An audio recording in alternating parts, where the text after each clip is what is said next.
if you think about your business as a person and they have a vote, they're sitting at the table, what would the business say?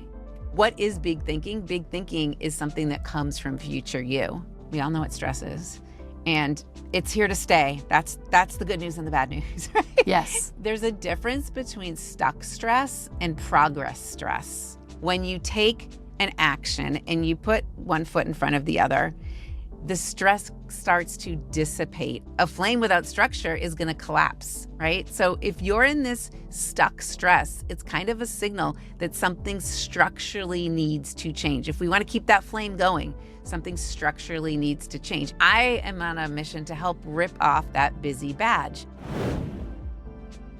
Hey folks, it's Tracy Holland, your host on Potential to Powerhouse. So today we're talking to Powerhouse Andrea Liebross, who's an author.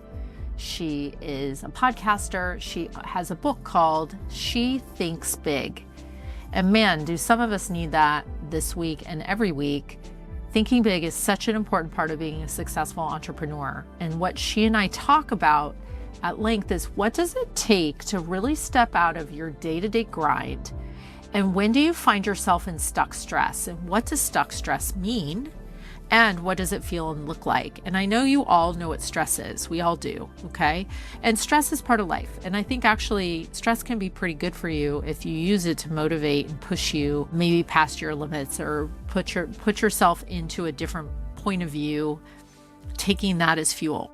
But then there's something called stuck stress. And I thought this was really important that she defined this, and she shared with me what that means. So if you're feeling malaise, if you are waking up in the middle of the night in a cold sweat, if you are frustrated and irritable, if you snap at your kids and you're feeling like this is all tied back to my business and I'm feeling stuck and I'm frustrated and I don't know what to do, getting out of stuck stress is a really important thing to consider for your overall health and well-being, those in your family and your loved ones, their health and well-being, as well as your success and ultimate journey on building your business. So she and I dive into stuck stress, what it means to think big, and specifically how you can start to think about delegation. And delegation is not the same across the board. So what she does is she breaks down for us the 5 layers of delegating, and how do you do that in a thoughtful way that gets you out of that feeling of being stuck. So I welcome Andrea today to Potential to Powerhouse. I'm excited for you to hear this conversation. And if this resonates, drop me a note and send me a DM or push me a little notice so that I know that this was helpful for you. Because the last thing I want for any of us in this build of building businesses and being an entrepreneur, which is in itself, guys, a hero's journey. And the last thing I want for any of you is to feel that feeling of stuck stress. I want you to feel healthy, expanded, gorgeous, sexy stress, which is also part of the journey. But I'm sharing that with you today, and my wish for you is that this is super helpful and pushes you into a place of thinking more expansively and more supportedly. So let's kick off and welcome Andrea to Potential to Powerhouse. Andrea, welcome today to Potential to Powerhouse. Thank you so much for being here. And I'd love to hear from you. Just over the last 6 months of 2026, what are some of the biggest challenges or issues that your clients have come to you with in business? And what has been flagging for you that you've seen that is repeatedly coming up in your conversations? So thank you for having me, first of all. I am happy to be here. Most of the women I work with, all of the women I work with, they really are not coming to me because they're failing, right? Mm-hmm. They're coming because the thing that got them there is now the thing that's probably holding them back. And I think what's really happening, it's happened in those last 6 months, is with the infiltration of AI, these women can now do so, I'm putting that in air quotes, so much more, right? So, this has happened to me too. Someone said, you can do all of that just by using Claude and connecting it to Canva and do it. And so it's intriguing to me and I want to learn about it. And I go in there, but then I become sucked in. Yeah. Right? into the efficient, and another air quote, efficiency of AI. Yes. And that's not a fail, right? It's just something different is happening. And what I think can happen easily is what you and I were chatting about a little bit before, is this hero trap where, and especially with your women who are on camera, right? They're live streaming, and now they're trying to do all these other things because it's possible. Yeah. So in the last 6 months, that's really what I've been seeing more and more and more of. And you call it the busy hustle, right? Yes. Where you're helping women entrepreneurs figure out how to move themselves out or graduate out of the busy hustle and into leading their businesses from a perspective of vision and strategy, rather than getting bogged down with hustling on the day-to-day grind. I call, when you said going to the soccer or basketball game, reminded me. So, I don't know if anyone has kids that you go in to visit them in school now. You have to put on a name tag. You have to go to the front office and get signed in, right? And so I love to say that we also have a name tag that says, hello, I'm busy, right? Or my name is busy. It's like a busy badge. And I am on a mission to help rip off that busy badge. However, it becomes really hard if you are I say there's 5 essential roles in your business.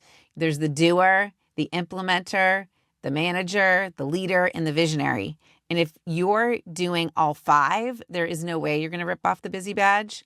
Nope. Even if you are trying to just manage, we'll call it, a lot of doers and implementers, you're still probably wearing the busy badge. And where you want to be is in that leader visionary place, which I call that like the CEO mindset, or embracing your CEO identity.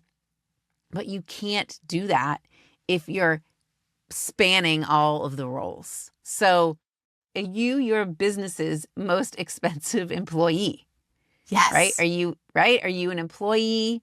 Are you kind of owner operator? Or are you CEO? Like, which one of those resonates with you the most?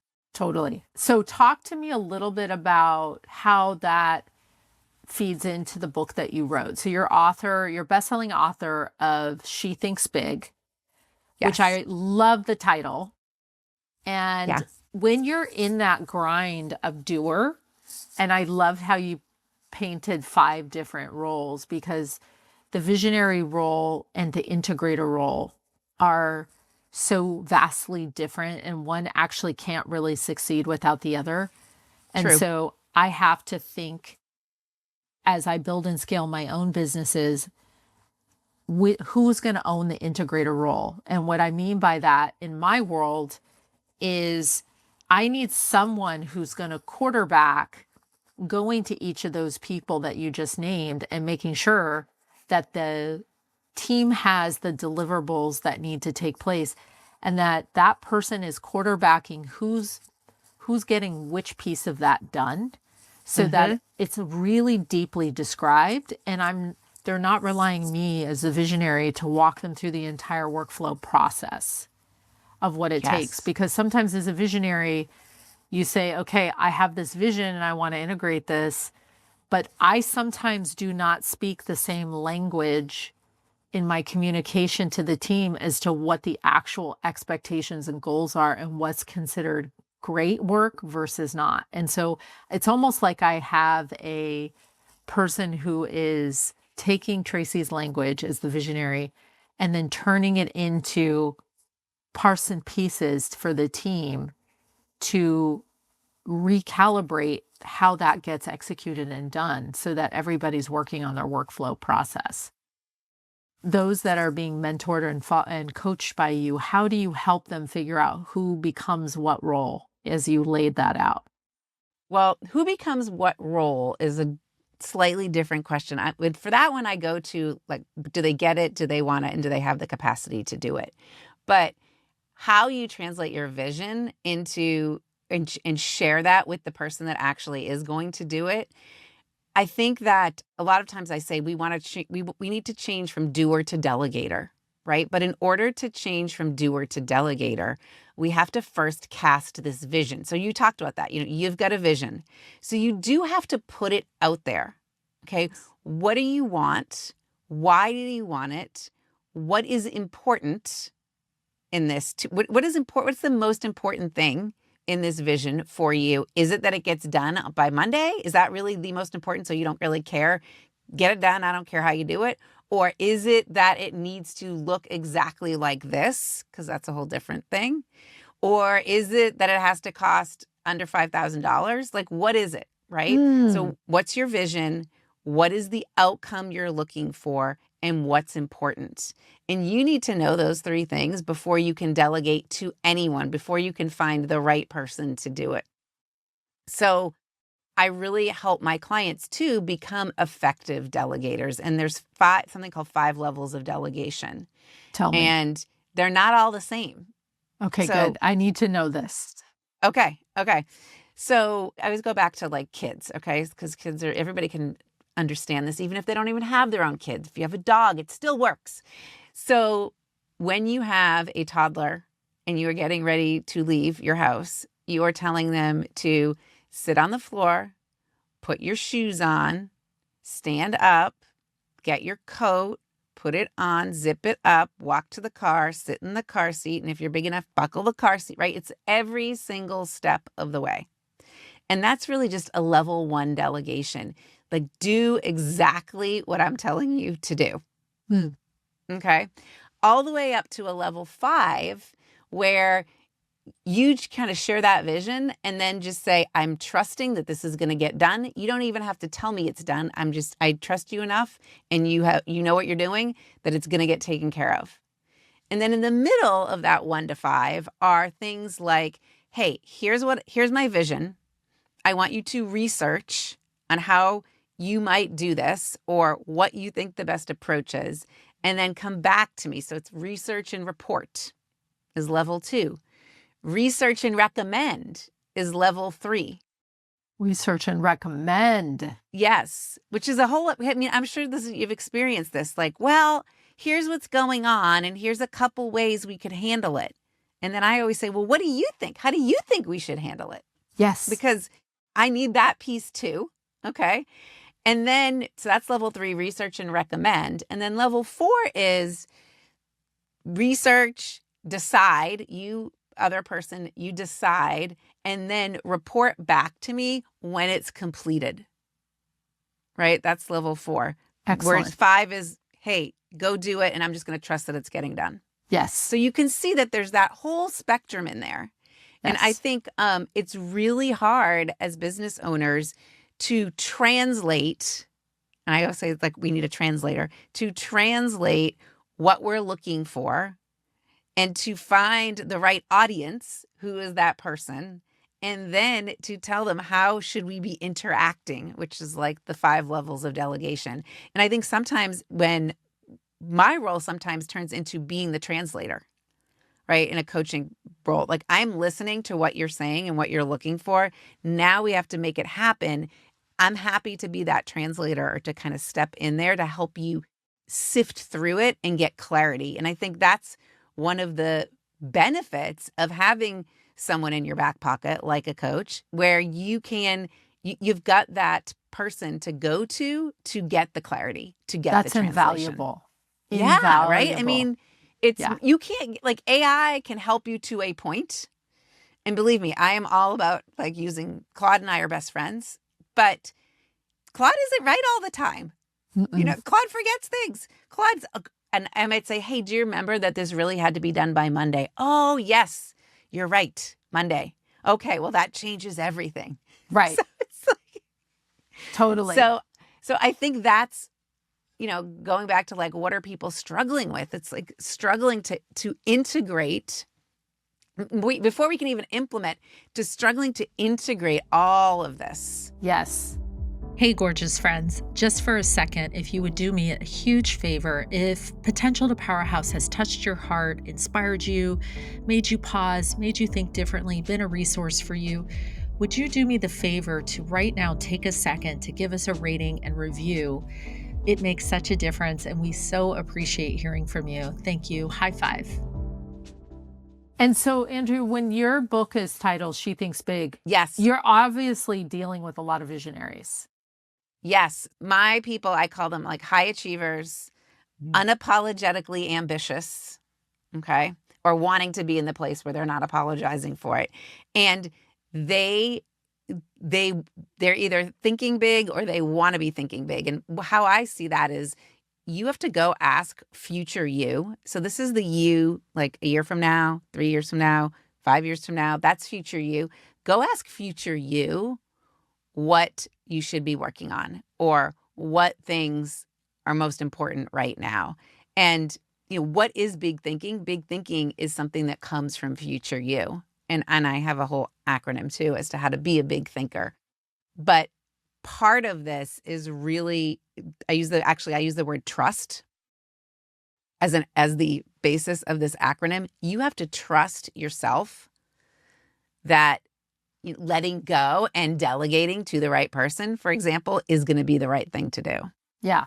And I Yeah. love how you stacked the thing that you have to know the priority. Is it coming in under budget? Is it coming in on time? Or is it getting it done in the best way possible with the biggest potential outcome that you could hope for? Right. And sometimes those things like they can be intertwined, but you're answering 3 different questions there. If you're saying for someone to like go research and come back to me and recommend, like they might have 3 different recommendations depending on which one of those it is. Completely. So Yeah. what is the biggest sign for a woman listening right now, an entrepreneur who realizes, gosh, I just sucked myself into being my own delegation team rather than thinking big? Like, what are your symptoms that you see where you know she's not doing the big thinking, but she's doing too much of the busy work? Yeah, I see her fall into something I call stuck stress. Okay? So, we all know what stress is. And it's here to stay. That's the good news and the bad news, right? Yes. It's right. But there's a difference between stuck stress and progress stress. And I talk about this a lot in my book. So stuck stress looks like you with a big, huge Santa sack over your shoulder. It's heavy. You can't even take action. You're confused. You're overwhelmed. You keep saying things like, I just want to make the right decision. Or I don't have enough information yet. Or I don't have time. I'm too busy. Yes. Right? Yep. So all of these things are, a lot of times I say you're paralyzed, right? You're in stuck stress, or you've got that vision, but you haven't taken any steps forward to make it happen. You're in stuck stress. Oh. Okay. And I think it feels like a big ball of yarn too, like everything's tangled up. And sometimes our brain tricks us and it says, well, when this little strand is straight, then I'll be able to do it. Yes. Even like once I get back from vacation, then I'll tackle it. I mean, and there is some merit to all of that, right? And everything can't happen all at the same time. But those are all kind of signs of stuck stress. And what really needs to happen is you've got to shift into progress stress. Now, notice you're still stressed, but it's a different kind of stress. This is the kind of stress where when you take an action and you put one foot in front of the other, the stress starts to dissipate, or it feels like you've now got some forward momentum. Okay. You are not answering the what if questions with what if this doesn't work. You're answering the what if questions with what if it does. So that's a huge thing right there, I notice. So if you're like, but what if this fails? What if it doesn't work? What if we don't have enough money? What if it's not on time? What if no one comes? What if, okay? That's stuck stress versus, oh my gosh, what if this was the best thing we have ever done in the last year? Yeah. What if, right? What if this helps our revenue quadruple? What if I all of a sudden as visionary CEO actually have some free time, putting that in air quotes, but I've got time to work on the things I want to work on, like versus getting sucked back into whatever. So Stuck stress, you're answering these what if questions with doom and gloom. And Mm. progress stress, you're answering what if questions with, what if it does? What if it is successful, or on the positive end of the scale, we'll call it. Totally. And you're not confused. You're not frustrated. It's still work. Yeah. Right. But you see things happening and you're making them happen. Yes. I say to the entrepreneurs that are in my space that, when you get stuck on a problem and you can't see the other side, Yeah. you don't see the solution. You're just so stuck in the issue, and you see all the roadblocks that it will take to get unstuck. And what I say is, you can't solve a problem from the point of where the problem is. Right? Totally. Yes, I say that too. Right? Why we get these big ideas in the shower, or why we get these big ideas when we're driving to pick someone up and we're on a long drive, and all of a sudden things flow in and we're thinking, whoa, I hadn't even thought of that. I could call this person. I remembered this guy from 5 years ago who has a connection to a person who I think may be someone who could help me think through this. Right? So present you, I call it past you, present you, and future you. Okay. Present you is really, you cannot solve a problem or make a decision from present you. Right? You have to solve the problem or make the decision from future you. So, sometimes I will talk to a prospective client and they'll, okay, yes, I totally think you can help me. And then they might say, however, I'm just going to think about it. I need a night or two to think about it. Okay. I mean, I'm clearly into thinking. She thinks big, right? But I always ask them, do you mind? First of all, I said, do you mind if I put my coach hat on? But do you mind if I ask you, what exactly are you thinking about? Yeah. No one has a great answer to that. Yeah. What your brain is doing is it's trying to become okay with the unknown. Yes. Right? Yes. Because we don't really know, this sounds good, but we don't really know exactly what the outcome will be. So your brain is trying to be like, okay, we don't know. And it's trying to search for evidence, like it's going through a Rolodex. Yes. Can I find the evidence to say, yes, this is the right thing? Yeah. You're not going to be able to find the evidence because it hasn't happened yet. And Colin Powell has this 40-70 rule. I don't know if you've ever heard of this thing. Yes. But he said, you need to make a decision. You need to figure out how to move forward when you have more than 40, but less than 70% of the information. If you wait until after 70%, or you could also go like, you're going to figure out how, if you've got more than 70% of the how, you've waited too long because something is bound to have to change anyway. Yeah. And if you don't have 40%, then you do need to go do a little more digging. But that 40 to 70% rule, I think, is really powerful too, because that's kind of where future you's sitting. Right. Like future you doesn't have 100% either. Completely. And in terms of those who may be stuck right now, realizing that Monday morning's coming, they wake up with that sense of dread. Is that stuck stress? Yeah, it is. There's the stress that means you're growing in a good way. And then there's the stress that means that you're growing in a way that doesn't feel good, right? And that Monday morning thing or Sunday night blues, it doesn't feel good, right? It's an ugh. Yes. Versus, okay, it's Monday. Let's pick it up. Let's do it. Right. And I think stuck stress is also a signal that something structural needs to change. So you mentioned that whole like scaffolding kind of thing. Yes. When I was in college, freshman year, there was this tradition where all the freshmen ran around a bonfire the number of times, like the year you graduated, whatever year you were going to graduate, that's how many times you had to run around this bonfire. Okay. It was on a homecoming.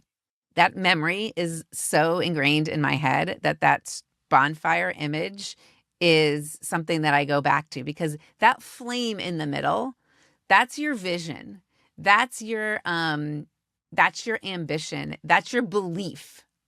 Okay. Beliefs are just thought. But the 2x4s around it that's holding up that bonfire, mine was 94 stories high. I'm dating myself. So it was 94 stories high. I mean, that's the structure. And structure without a flame is useless.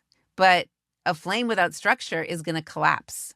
Right? So if you're in this stuck stress, it's kind of a signal that something structurally needs to change. If we want to keep that flame going, something structurally needs to change. And progress stress makes you, it's uncomfortable. I mean, progress stress means you're in the right discomfort though, and you keep going. So the goal is not to eliminate the stress. It's to make sure that the stress you're carrying is taking you somewhere.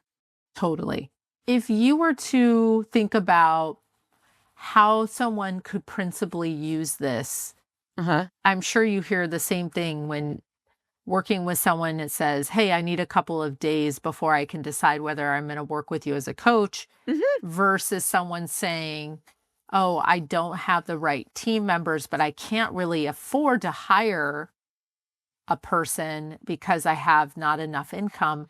How do you help them stand back and say, listen, it's not an expense to hire someone. It's actually an investment. And without hiring someone, you're not going to get yourself out of this to get to the next level of income. How do you think about that? Talk about that a little. So that's funny you mentioned that, because I have this whole, I think I have a podcast on it. I've got a lot of materials around it. I call it, is this a cost or is this an investment? Right? So it's cost versus investment. And, this is a really hard concept for a lot of people to grasp.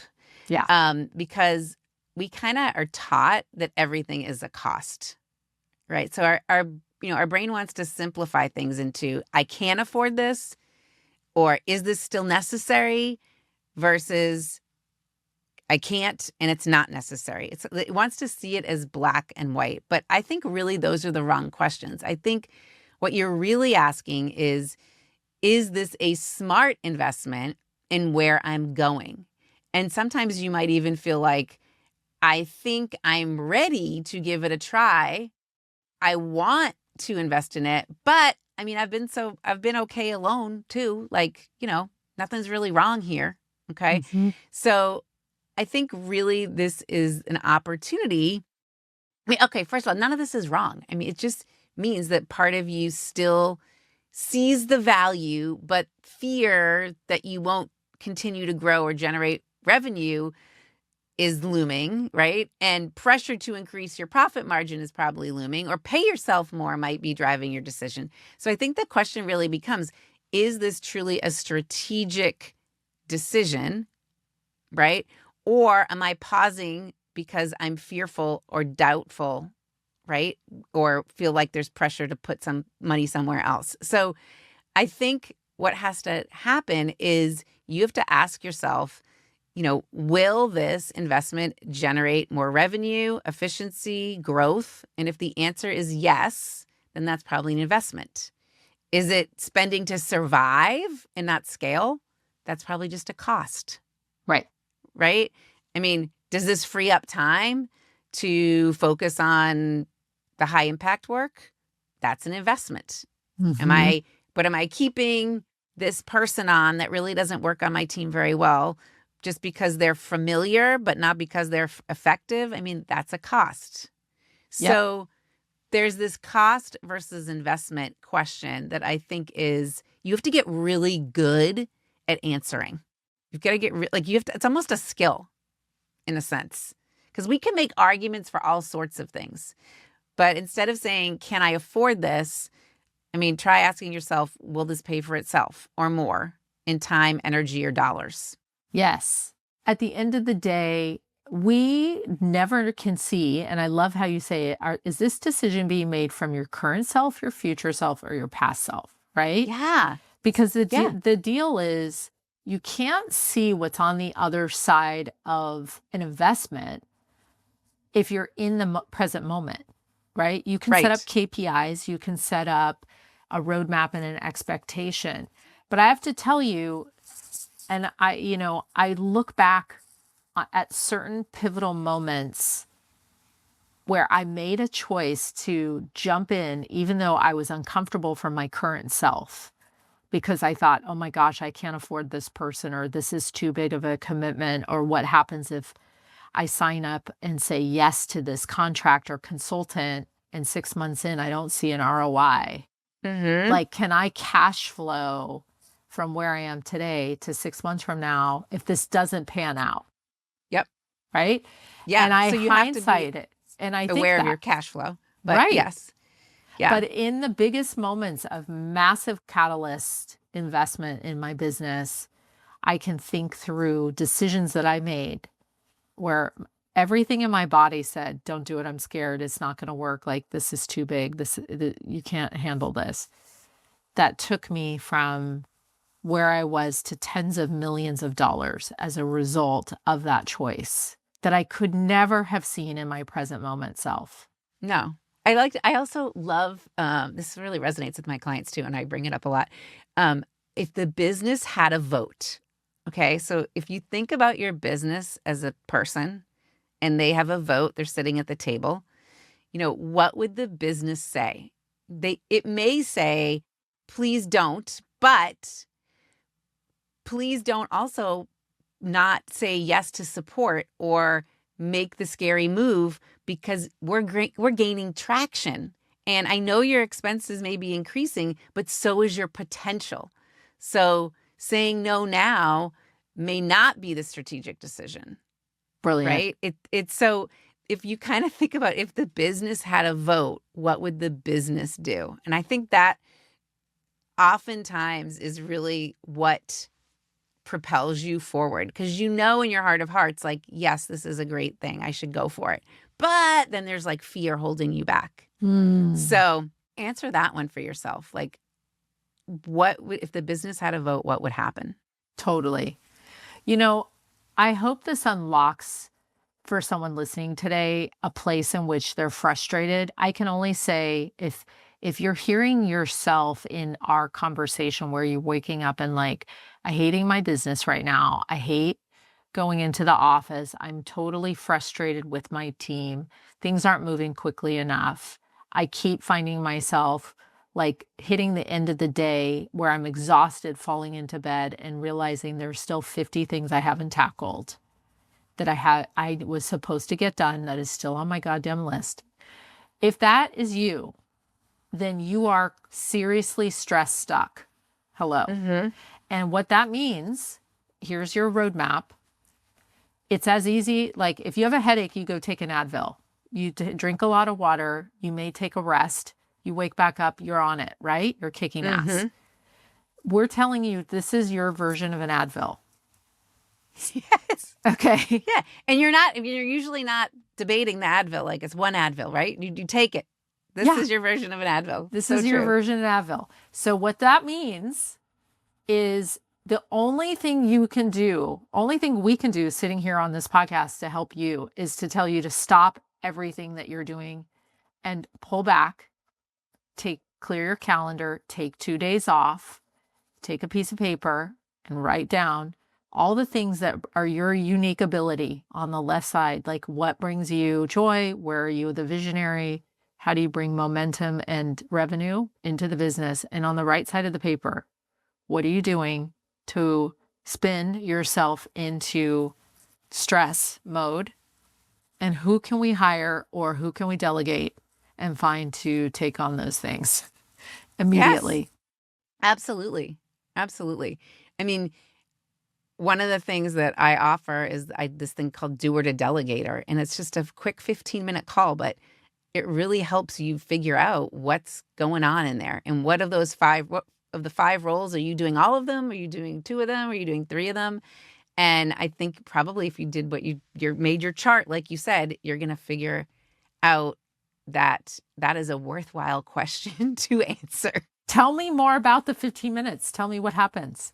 Yeah, it's just it's doer to delegator, I call it. So it's low barrier. I ask you some questions ahead of time. You fill out a little questionnaire, and then we get on and I kind of help you sift through which of those 5 roles you're playing, what can you release, who you can delegate to. Oof, juicy. You guys, take her up on this. Listen, if you don't have a coach I'm telling you guys, listen to this full stop. Coming from a woman who has generated and self-made generated over $700 million in my self-started business that came out of my brain. Okay. Along the way, I don't care at what stage my business was in, high highs, low lows, successful, hitting the skids, whatever was happening. If you do not have a coach, I promise you, you do not see your blind spots. Full stop. Because you can't diagnose what you can't see. And the biggest ROI I have ever had in my lifetime is by hiring someone who holds up a mirror and tells me the truth, whether I want to hear it or not. Mm-hmm. And it's not going to be true. Claude. It's not going to be Claude. I promise you.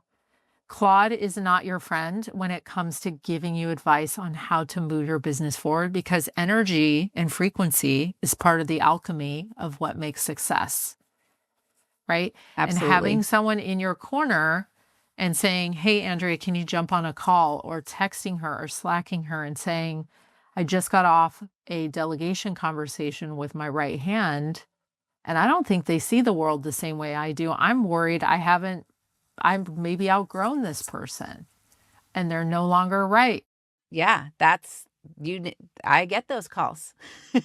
You just described one of them, right? So I like to say you're stuck in your own peanut butter jar. And when you're stuck in there, it's so sticky that you can't even climb up to the edge of the peanut butter jar and look out and see if there's any bread or jelly. Like you can't read the label, right? And sometimes it takes, I've been described as like tough love with a smile. So tough love with a smile, helping you, right? I mean, this is all helping you get some clarity, because that is what you're craving. If you're in stuck stress too, you are craving that. Yes. So if someone wants to work with you, or they're sitting here thinking, does Andrea have time for me? Or maybe my business is too small or too complex or whatever. Talk to me about what you would say to her and what you would tell her to do first step. That's going to depend actually on where she's at, to be honest, right? But I work with women in small groups and individual settings by application only. And the women who are ready for that usually know by the end of a conversation like this one, right? Sounds good to them. It sounds like a little bit of scary, but it sounds exciting. And it sounds like a little bit of relief that they can finally have someone in their court. So I love to say it's like I become your partner in a sense, right? And I am looking out for you. It's not cheerleading, although I will always be a cheerleader. It's really partnering with you and figuring out what needs to happen. So everything I don't do a course. So it's not linear. It's you come in and you get what you need when you need it. I love that. And if they want to pick up your book, She Thinks Big. Yes. So the book's She Thinks Big. I have a podcast, same name, She Thinks Big. You can get the book on Amazon. It's an Audible, ebook, everything. Or you can just go to Andrea's with an S links, andreaslinks.com, and you're going to link out to the podcast, the book, setting up a call with me, filling out that application, doer to delegator. It's all right there. Beautiful. Well, thank you so much. And I wanted to say, I think today's conversation for those who this resonates for in where they're feeling stuck is so valuable, because there's no worse feeling, I think, than feeling stuck. Right. And it's not always about what you need to do. It's more about, do you need to think about something differently? Yeah. And Claude's not going to tell you how to think about something differently. And a book, frankly, isn't going to tell you that either, right? No. It's really through human conversation. And I think that's the most valuable thing out there. I know. It's the alchemy, isn't it? It's the energetic alchemy of two people coming together with their brains on the same big idea and thinking about and bringing in all the decades and years of experience and seeing it across all of the other entrepreneurs. Yes. Right? Totally. Where you learn from them, like, wow, here's how they overcame this and this is what it took. Absolutely. So if you have the courage to own your own business, build your own business, make your own money, then you've done 90% of the hard work. It's like showing up to the exercise class. Just getting there is like Yeah. big deal. So kudos. But here is a olive branch for you today. If this resonates, reach out to Andrea and schedule a call, or reach out to her on LinkedIn and connect with her and grab her book. And thank you so much for your time and your focus and energy on helping women succeed, because Thank that you for is having so me. juicy. Thank you. I appreciate you.